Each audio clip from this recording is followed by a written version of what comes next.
June 1వ తారీఖు నుంచి జూన్ 7వ తారీఖు వరకు సింహరాశి వారి యొక్క వారఫలాలు మనం చూసుకున్నట్లయితే, సింహరాశి వారికి గ్రహగతుల ఆధారంగా మనం చూసుకున్నట్లయితే ఈ వారంలో జన్మరాశిలో కుజకేతువులు, తృతీయంలో చంద్రుడు, సప్తమ రాహు, అష్టమ శనైశ్వరుడు, భాగ్యస్థిత శుక్రుడు, దశమ రవి, ఏకాదశ బుధగురుల యొక్క సంచారం.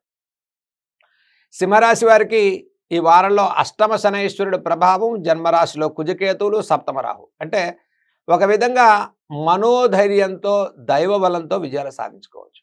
అంటే సింహరాశి వారి యొక్క గ్రహగతుల్లో కొంత బలం అనేది తక్కువగా కనిపించే అవకాశాలు కనిపిస్తున్నాయి.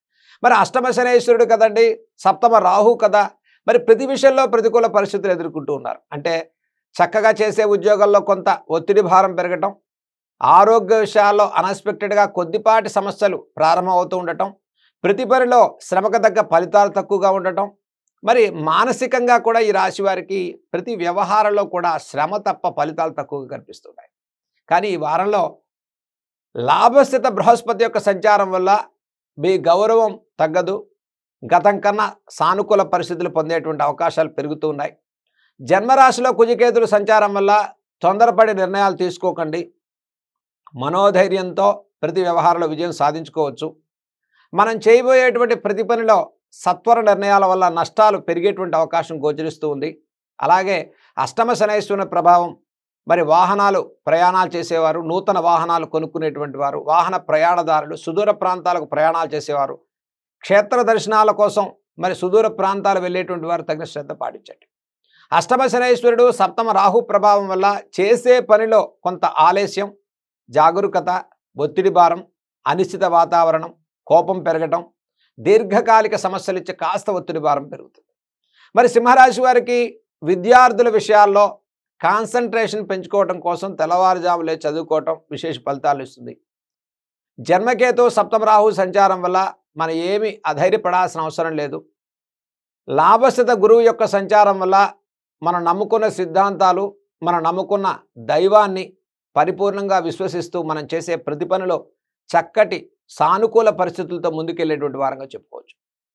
సింహరాశి వారికి వారాంతంలో ఖర్చు స్థానం పెరిగేటువంటి వారంగా చెప్పుకోవచ్చు. బంధు సంబంధితమైన విషయాల్లో ఖర్చులు పెరుగుతాయి. ఆరోగ్య విషయాల్లో తగిన శ్రద్ధ పాటించండి. వ్యవసాయదారులు, కార్మికులకు కూడా ఖర్చులు అధికమైనటువంటి అవకాశాలు గోచరిస్తూ ఉన్నాయి.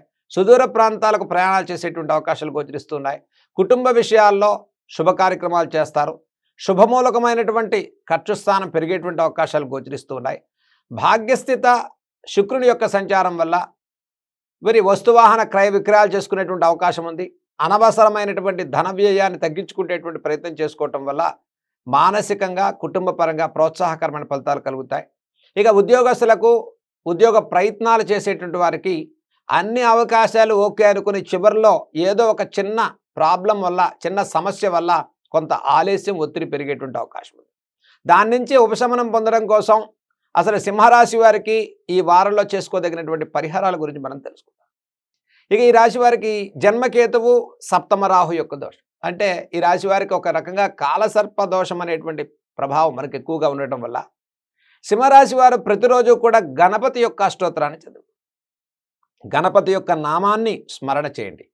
మరి గణపతికి విశేషంగా బుధవారం రోజు గరికతో, కుంకుమతో పూజ చేయండి.